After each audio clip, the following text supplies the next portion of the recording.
Hello students, hope you all are well and safe today as well. तो आज की class start करने से पहले मैं आप सबको फिर से नोटिफाई कर देता हूँ कि जिसने भी टेक्स्ट बुक्स नहीं इशू करी है वो एक बार जल्दी से टेक्स्ट बुक्स इशू कर ले, क्योंकि उसके बाद से हम लोग ढंग से समझ पाएंगे इस चैप्टर को। और आप लोग जब तक घर पे बैठ के नहीं ट्राई करोगे ये चैप्टर पढ़ने का तब तक समझ में नहीं आएगा ना। तो कोशिश करें कि जल्द से जल्द आप टेक्स्ट बुक्स को इशू कर लो और एक कॉपी बना लीजिए जल्द से, क्योंकि जल्द से चैप्टर खत्म होगा, हम इस सारे चैप्टर के नोट्स बनाएंगे और इसकी क्वेश्चन आंसर्स करेंगे, बहुत इंपॉर्टेंट से, है ना। तो जल्द से कॉपी बना लो। तो आज का हम लेक्चर चालू करते हैं। अब तक हमने इस चैप्टर में ये पढ़ा कि हर लिविंग ऑर्गेनिज्म को इस अर्थ पे सरवाइव करने के लिए कुछ एनर्जी की ज़रूरत होती है। वह एनर्जी कहाँ से मिलती है? फूड से मिलती है ना। तो जैसा सबको पता है कि हमारा इंडिया बहुत ही बड़ा कंट्री है, बहुत ज़्यादा पॉपुलेशन है इंडिया की। तो हर इंडिया के हर इंसान को, हर जीव जंतु को फीड करने के लिए उतना क्रॉप का प्रोडक्शन कराना पड़ेगा। क्रॉप क्या होता है? हर वो प्लांट जो कि कुछ फूड रिक्वायरमेंट्स पूरी करे, तो वो क्रॉप होती है। तो हमें ज़्यादा से ज़्यादा फूड प्रोडक्शन कराना पड़ेगा और फूड प्रोडक्शन के साथ में उसका मैनेजमेंट भी ढंग से करना पड़ेगा। तो ये सब चीज़ें हम इस चैप्टर में पढ़ने वाले हैं। इंट्रोडक्शन में हमने ये समझा था कि हर ह्यूमन बींग्स को जरूरत पड़ती है और एग्रीकल्चर उसका एकमात्र सबसे इम्पॉर्टेंट सहारा है। एकमात्र तो नहीं बोलेंगे, लेकिन सबसे इम्पॉर्टेंट जो है वो एग्रीकल्चर, यानी कि खेती बाड़ी से, प्लांट्स के थ्रू जो मिलता है हमें, है ना। ये सब हमने पढ़ लिया। उसके क्रॉप सीजन हमने पढ़े कि किस टाइम पीरियड में क्रॉप जो है वो, कौन सी क्रॉप किस टाइम पीरियड में सबसे अच्छी ग्रो हो सकती है, वो होती है। तो हमने इसमें दो पढ़े थे, खारिफ और रबी क्रॉप्स। खारिफ क्रॉप्स वो होती है जिसके अंदर जो कि रेनी सीजन्स में उगाई जाती है ना। कहाँ से? Month of June and harvested around अक्टूबर। जो मंथ जून के महीने में प्लॉफ की जाती है और अक्टूबर के महीने में हार्वेस्ट कर ली जाती है ना। इन दोनों का डिफरेंस मैं समझाया था आपको। प्लॉफ का मतलब होता है ऐसी, प्लॉफ का मतलब होता है कि जब हम सबसे पहले उसको उगाना चालू करते हैं, खेत को प्लॉफ करते हैं, उसके बाद में हार्वेस्ट का मतलब जब उसकी कटाई करते हैं, है ना। उसके बाद रबी क्रॉप्स के बारे में हमने पढ़ा था। ये वो क्रॉप्स होती है जो विंटर सीजन में लगाई जाती है। कब? अक्टूबर के महीने में उगाई जाती है और हार्वेस्टेड कब की जाती है, मतलब कब काटी जाती है? अप्रैल के महीने में, है ना। इसके बाद से हमने पढ़ा था कि सबसे पहले कौन कौन सी बेसिक एग्रीकल्चर प्रैक्टिसेस है क्रॉप के लिए। तो हर वो चीज जो एक फार्मर अपनी खेत को, मतलब कि अपने एग्रीकल्चर में यूज करता है, हर एक प्रोसेस को उगाने से लेके हार्वेस्ट तक, और उसको जो कंज्यूमर है जो कि उसको काम में लेगा, उसको बेचने तक जो भी चीजें करता है, वो सब क्या कहलाती है? Agriculture implements. ठीक है। सबसे पहला जो इम्प्लीमेंट था वो हमने पढ़ लिया है अब तक, preparation of soil. Preparation of soil का मतलब क्या होता है कि सॉइल को पहले उसके लायक बनाना पड़ता है। तो क्या करना पड़ता है? प्लॉइंग करना पड़ता है और टाइलिंग करना पड़ता है। ठीक है। आज अपन उसका सबसे पहला मेथड पढ़ेंगे, प्लॉइंग और टाइलिंग क्या होती है। देखो, मैं आपको एक सिंपल सा समझाता हूँ कि अब मान लो एक जमीन होती है ना, जैसे एक रोड है। एक जमीन है जिस पर रोड बना हुआ है। रोड का क्या मतलब? बिल्कुल समतल, बिल्कुल सीधा सीधा, है ना। अब उसके ऊपर आप डायरेक्ट कोई बीज डालोगे वो तो ऊपर ही रह जाएगा ना, रोड के ऊपर ही रह जाएगा भाई। अगर समतल होगी कोई चीज तो ऊपर रह जाएगा। ऊपर रहेगा तो क्या मतलब भाई? उसमें पानी वानी दोगे तो कैसे सूखेगा? नहीं ना। उसके रूट्स जाएगी तो जाएगी कहाँ? ऐसे फैलेगी? कोई सेंस नहीं बनता ना। तो अपन को क्या करना पड़ता है? एक प्रोसेस होता है जिसका नाम है प्लॉइंग। ये जो आपका PLOUGHING, है ना, एक वर्ड होता है। मैं बताता हूं आपको। कहाँ है अपना?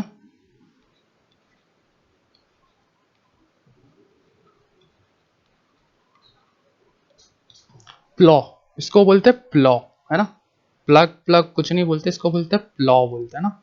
तो ये क्या प्रोसेस होता है? इस प्रोसेस के अंदर हम एक चीज होती है हो नाम की। ठीक है। आज पूरी तैयारी के साथ आए, मैं बहुत सारी फोटोज लेके आया हूँ दो तीन, जिससे आपको समझ में आएगी। देखो ब्लॉक हो क्या होता है, इससे पहले हो समझो। आप सबने फावड़ा देखा होगा ना, फावड़ा जो बोलते हैं अपन, है ना। उसी चीज को प्लॉ बोलते हैं, उस होज बोलते हैं। ये जो चीज है ना, ये जो आपको दिखाई दे रही है, इसको बोलते हैं हो। इसका ये जो आगे वाला सिरा होता है ना, इसको अपन ट्रैक्टर वैक्टर में यूज किया जाता है। जैसे ये ट्रैक्टर वगैरह होता है ना, इसके अंदर ये जो चीजें है एक एक ढंग से मैं समझाता हूँ आपको। इसको यूज करते हैं इनको, और ये जो चीजें हैं, ये इसका एक एक ओ है जिसको यूज करके प्लॉ किया जाता है, प्लॉइंग किया जाता है ना। अब चैप्टर के हिसाब से पढ़ते हैं भी, आपको पता बढ़िया मैंने हो क्या होता है और प्लॉ क्या होता है ना। ये क्यों किया जाता है अब अपन इस चैप्टर में आप आगे पढ़ेंगे। कितना लंबा चैप्टर आप देख पा रहे हो, है ना। चलो पढ़ते हैं, पूरा समझ में आएगा। एक एक टॉपिक अपन धीरे धीरे ऐसे ही पढ़ेंगे जो आप समझ पाओगे, है ना। थोड़ा राइटिंग वाइटिंग का देख लेना, क्योंकि ये राइटिंग पैड के ऊपर आप सब समझते थोड़ी मुश्किल ही होती है। कॉपी में लिखने जितना आसान नहीं होता राइटिंग पैड पे लिखना, है ना। तो आज अपन पढ़ते हैं ढंग से। वापस से क्या है हमारा, वापस से हाइलाइटनर यूज करते हैं। प्लॉइंग, प्लॉइंग और टाइलिंग। जैसे टाइलिंग क्या होती है, अपन हर अपने घर को मतलब पूरा घर बनाने के बाद में सब मिट्टी मिट्टी रह जाता है तो उसके ऊपर टाइल बना देते हैं ताकि हम आराम से घर पे घूम सके। तो वैसे ही अगर अपने जैसे कंफर्ट के लिए अपन टाइलिंग करते हैं ना, वैसे प्लांट के कंफर्ट के लिए हम प्लॉइंग करते हैं। प्लॉइंग, प्लॉइंग, ठीक है, इसको प्लॉइंग बोलते हैं, कुछ और नहीं बोलते। तो अब समझते क्या होता है ploughing. This is done by using devices called plough, hoe और कल्टीवेटर। प्लो क्या होता है मैंने आपको बताया, वो ट्रैक्टर के साथ में जो चीज़ है ना। हो मैंने आपको बता दिया जो होता है। कल्टीवेटर इसी को बोलते हैं, इन दोनों का जो मिलता है जब अपन कल्टीवेट करते हैं ना, तो उस सिस्टम को बोलते हैं कल्टीवेटर। बहुत बड़ी मशीन होती है उसके लिए, बहुत बड़े बड़े लगवाए जाते हैं, उसको कल्टीवेटर बोलते हैं। काम ये दोनों ही जैसे करते हैं ना वैसे ही करते हैं, काम इनका एक ही होता है। Even through even after ploughing the soil may still have large pieces called crumbs. These crumbs are broken with the help of a plank called leveler. Leveling of soil is required for sowing as well as for the irrigation purpose. देखो, आप लोगों ने कभी खेत में गए हो क्या? खेत में गए होंगे अगर आसपास से आप रहते हो ना, तो अपने आसपास तो बहुत खेत है। राजस्थान को पता नहीं क्यों ऐसे उजड़ा हुआ बोलते हैं कि वहाँ पे सबको लगता है कि राजस्थान के अंदर हर जगह डेजर्ट ही डेजर्ट होंगे, कहीं पानी वानी नहीं होगा, वहाँ खेत वेत नहीं होगा। लेकिन अपने घर के आसपास देखो, हाँ तो अपने आसपास सिर्फ खेत ही खेत देखता हूँ। यहाँ सालूमगढ़ से बाहर निकलते हैं मैं अपना सिर्फ खेत ही खेत दिखते हैं। तो अगर आप किसी खेत वगैरह में गए हो ना, तो आप लोगों ने देखा होगा कि वहाँ पे लोग ऐसा एक लॉ, एक बहुत बड़ा ऐसा मशीन जैसा होता है ना, जिसको मैं आपको बताता हूँ क्या बोलते हैं। एनिमल्स को यूज कर, ये देखो, वेज शेप्ड ब्लॉक्स और वुड दैट पेनिट्रेट। एक वेज, वेज का मतलब होता है कि हर ऐसी चीज जो कि, सारे वर्ड को मैं एक बार समझा देता हूँ आपको। हर जो ट्राइंगुलर शेप, इस शेप की जो चीज होती है ना, हर इस शेप की चीज को बोलते हैं वेज। वेज का स्पेलिंग तो ये लिखा हुआ है, लेकिन एक बार के लिए आप वापस समझ लो, है ना। हाँ ठीक है। हम्म, अरे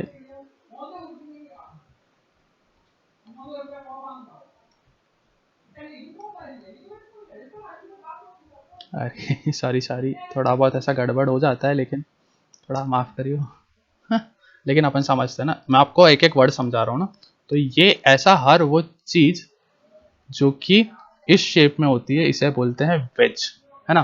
तो क्या होता है, एक ऐसा अपना मशीन होता है, एक लेवलर होता है, जिसके अंदर ये ऐसा का ऐसा जमीन में लगा होता है, और एक ऐसा डंडा आता है, इसके आगे ऐसा सीधा जाता है, और यहाँ पे एक लकड़ी इधर एक लकड़ी इधर, और इससे एक बैल बन जाती है, बैल बंधी हुई होती है, और इधर साइड में एक बैल बंधी होती है। तो इसके ऊपर खड़ा रह के एक हैंडलिंग का सामान होता है, जिसके ऊपर यहाँ पे अपना किसान खड़ा होता है और इसको पकड़ता है, और जो बैल होती है इसको खींच के ले जाती है। ये जो है ना, ये जमीन के अंदर धंसा हुआ होता है, ये जमीन के अंदर धंसा होता है। तो जैसे जैसे अपनी जमीन, जैसे कि ये होती है जमीन अपनी, तो ये जब अंदर धंस जाता है ना, तो यहाँ पे पूरा ऐसा अलग अलग डिवाइड हो जाता है, अपने अलग अलग सॉइल हो जाती है। अपनी सॉइल जो पहले समतल हुआ करती थी, वो बिल्कुल छोटा छोटा अलग अलग हो जाती है। इससे क्या फर्क पड़ेगा, अब देखो मैं आपको पूरा एक डायग्राम के हिसाब से ही समझाता हूँ, ज़्यादा अच्छा समझ में आएगा ना। अपन इस पूरे टॉपिक को ढंग से समझेंगे, ऐसा नहीं अभी तक जो अपन, अब तुम लोग पढ़ते आए हो ना कि जैसे कि लाइन टू लाइन पढ़ लिया समझ लिया, ऐसे नहीं। अपन पूरे डायग्राम के साथ में को ढंग से समझाता हूँ मैं। तो थोड़ा बहुत मैं सीख जाऊँ राइटिंग पैड को यूज़ करना, तो अपन ढंग से समझेंगे कि अगर यूज़ कैसे हो, हर चीज़ क्या होती है ना। अब एक जगह देखते अपन खाली सी, जिस पे मैं आपको पूरा ये सिस्टम समझा देता हूँ। काफ़ी मज़ा, अगर अपन ऐसे पढ़ेंगे ना तो आपको पूरा का पूरा प्रोसेस भी समझ में आएगा और मैं आपको पूरा एकदम क्लियर टू क्लियर समझाऊंगा, है ना। अब देखो क्या होता है अपने पास, मान लो कि अगर अपनी ज़मीन है, चलो कलर भी अपना आपके ढंग का ले लेते हैं, अपनी ज़मीन कौन से कलर की होती है आप लोगों को बताइए, ये अपना ज़मीन का कलर है ना। अब मान लो अपनी ज़मीन जो होती है ना वो बिल्कुल ऐसा समतल होगा, मान लो एक ऐसा लाइन टू लाइन है, अगर समतल है। अब अपन ने अपना सीड है, मान लो ये सब छोटे छोटे ये सीड डाल दिए। अगर सीड अपन ऐसे समतल जमीन पर डालेंगे ना तो क्या होगा, अगर अपन इसकी रूट्स भी आएगी तो ऐसी इसकी रूट्स जो होगी इसके अंदर से जैसे ब्राउन ब्राउन रूट्स निकलेगी, ये बाहर का बाहर रह जाएगा, है ना। तो कोई मतलब नहीं रहेगा, क्योंकि अपन जो पानी डालेंगे अपने अंदर का जो पानी आएगा वो इसके अंदर अंदर अंदर जाके समा जाएगा। अब अगर इसकी रूट्स बाहर की तरफ होगी तो ये पानी को कैसे ऑब्जर्व करेगी भाई, एब्जॉर्ब करेगी नहीं कर सकती ना। तो क्या करते हैं, एक वेज होता है, डायग्राम के साथ में मैं आपको समझाता हूँ। आपको मैंने अभी तक जैसे समझाया, वेज क्या होता है, हर वो चीज जो कि कुछ इस शेप की होती है इसको बोलते हैं वेज, है ना। ये होता है वेज। तो इस पे क्या लगा हुआ होता है, आपने अपने आसपास में अगर कोई भी चीज़ देखी है ना, अगर लेवलर वगैरह, तो आपने ढंग से देखा होगा क्या होता है, इससे जुड़ा हुआ होता है एक ऐसा डंडा जुड़ा होता है जो कि सीधा जाता है, और इससे ही एक हैंडल निकलता है जिसको अपना प्यारा सा नन्ना सा मुन्ना सा, नन्ना मुन्ना तो नहीं होगा लेकिन एक किसान जो है ना वो इसको हैंडल करता है, और इसके आगे दो ऐसे बुल लगे होते हैं जो इस बुल को ऐसे खींचता है, इससे हैंडल करता है। और इस पूरा जो सिस्टम होता है ना जिससे अपन यूज कर रहे हैं, इसको बोलते हैं प्लॉइंग, ठीक है। इस पूरे प्रोसेस को अपन बोलते हैं प्लॉइंग। तो अपन ने आप समझा ना कि अपन को ये प्लॉइंग की जरूरत क्यों पड़ती है। ये प्लॉइंग होगा तो अपना ये जो सॉइल है ना ये हर जगह से टूट जाएगा, अलग अलग हो जाएगा, और अलग होने के बाद में क्या फर्क पड़ेगा, जैसे कि अब जैसे अलग अलग हो जाएगा ये ऐसा ऐसा ऐसा। अब जो पानी है, अब जो अपनी रूट्स उगेगी ना इसको जगह मिल जाएगी इसके अंदर आने की, रूट्स को सॉइल के अंदर आने की जगह मिल जाएगी, और जो पानी अपन ने डाला है ना इसको एब्जॉर्ब कर पाएंगे आराम से। ये पूरा प्रोसेस होता है इस चीज के लिए, ताकि अपना पानी मिल सके रूट्स को। इस चीज के लिए अपन इस पूरे प्लॉइंग के प्रोसेस को इस्तेमाल करते हैं, समझ गए। अगर कल के दिन हो सका तो मैं आपको पूरा वीडियोस के साथ में ना बिल्कुल मक्खन एक एक फोटोज ला ला के आपको पूरा समझा दूंगा। ये होता अपना, और ये अपना हार्वेस्टर था। अब ढंग से अपन आगे चलते हैं, अपन आगे के चैप्टर को कंटिन्यू करते हैं, जो कि बुक की लाइन है। मैंने आपको पूरा प्रोसेस तो समझा ही दिया, अब बुक की लाइन पढ़ लेते, क्लियर हो जाएगा। उसके बाद अपन कल के दिन अगला नया जो अपना टॉपिक है उस पर चलेंगे।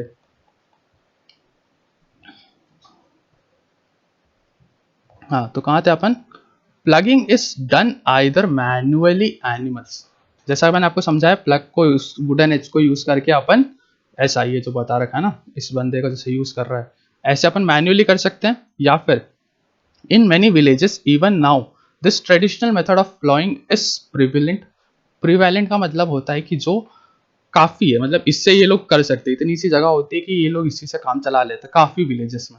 लेकिन whereas now the modern techniques such as tractors are also used for plugging। अब जो नया टाइम आ गया ना इसके अंदर बहुत सारे ट्रैक्टर्स को यूज किया जाता है प्लगिंग के लिए, ठीक है। प्लगिंग का वाला मैंने आपको डायग्राम ये देखो यहाँ पे भी था, लेकिन मैंने आपको क्लियर कट वाला डायग्राम नया ला के दिखा दिया। ये ऐसा होता है जिसके ऊपर ये क्या लगा होता है, हो लगा हुआ होता है, ठीक है। ये आपको टॉपिक ढंग से समझ में आ गया होगा। अब लास्ट चीज क्या है अपने पास में, कल्टीवेटर।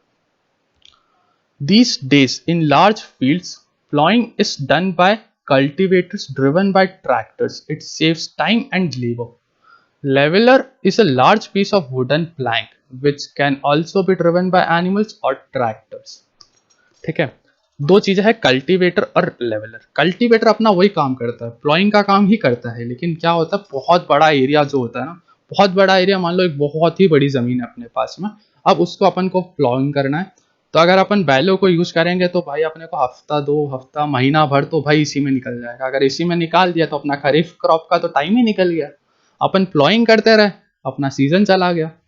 तो ऐसा मतलब नहीं रहेगा ना, तो अपन को टाइम टू टाइम चीज़ें करनी होती है। तो क्या एक बहुत बड़ी मशीन यूज़ कर ली जाती है इस चीज़ के लिए, जो ट्रैक्टर होता है ना, ट्रैक्टर पे जैसे ये अपन दो चीज़ें लगा ली, वैसे बड़े बड़े ट्रैक्टर की एक मशीन हो जाती है जो कि बहुत लंबा चौड़ा कल्टीवेट बहुत सारे होस को मिक्स करके एक साथ में यूज़ करें, तो बहुत सारा इससे क्या फ़र्क पड़ता है, इससे अपना बहुत सारा टाइम बच जाता है और बहुत सारा लेबर मतलब क्या होता है, हर वो बंदा जो खेती बाड़ी में काम करता है ना, तो अपना लेबर बहुत सारा बच जाता है, इससे पैसे भी बच जाते हैं। थोड़ा बहुत पेट्रोल डीजल का चल जाता है, उसके अलावा लेबर और कल्टीवेटर बहुत सारा बच जाता है। अब आप सोच रहे होगे कि यार ये जो कल्टीवेटर वगैरह ना अपन छोटे मोटे चीज़ों में क्यों नहीं कर, छोटे मोटे खेतों में क्यों नहीं कर लेते, बहुत सारा पैसा, बहुत सारा टाइम बच जाएगा। टाइम की बात नहीं है, अपन छोटे से खेत में अपन कर तो सकते हैं, जल्दी से हो जाएगा भाई, ज़्यादा से एक दो घंटा लगेगा, लेकिन उस चीज़ के लिए बड़ी मशीन लाना, इतनी बड़ा कल्टीवेटर वगैरह लाना एक किसान के लिए काफ़ी बड़ी बात हो जाती है ना। तो इतना पैसा लगाने से बढ़िया है कि भाई वो बैलों को चला के पेट्रोल वेट्रोल बचा के उसी से काम चला लेते हैं।